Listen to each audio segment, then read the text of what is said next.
This content is based on public records and reported cases. No allegations are made of intentional negligence by SIG Sauer or any party. What if I told you the real danger of the SIG P320 isn't just rumors or clickbait lawsuits? What if I told you it's in the actual design, and that even if you never pull the trigger, it can still go off in your holster?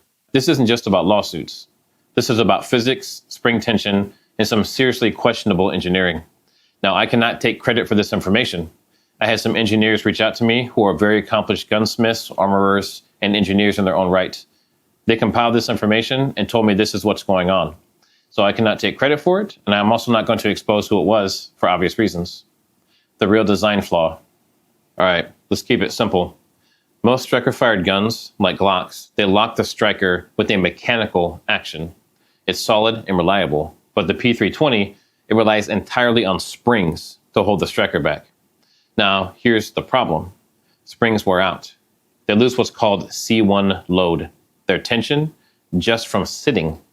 So meanwhile, the striker spring is under much more pressure, which is C2 load.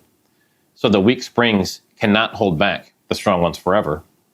Eventually, just from months in a duty holster or bouncing around during training, the striker can slip off the primary engagement surface, even with no trigger pull. So this could be what's going on.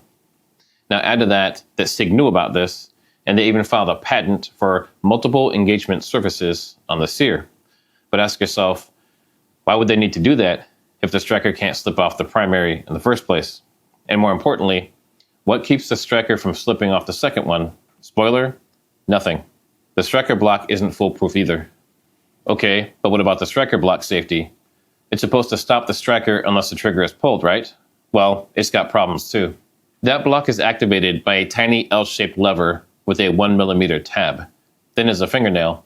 It's pushed by a torsion spring, which, by the way, is a bad choice for this job. It can weaken, or a leg can pop out. And even if you even slightly move the trigger, just 1/4 of an inch, it lets the Sear drop fully, which can rotate the striker block out of the way, even without a full trigger pull. Loose tolerances and wear. Dangerous combination. Now add in loose manufacturing tolerances.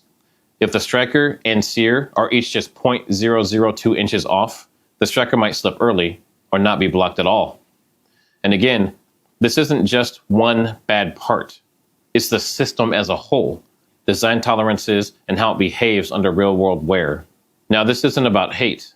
It's about truth. If you own a P320, you deserve to know what's under the hood and what SIG won't say in a press release.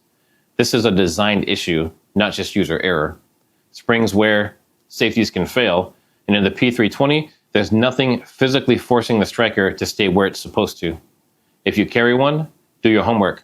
Consider upgrades, consider your options, because lives have been lost from something preventable.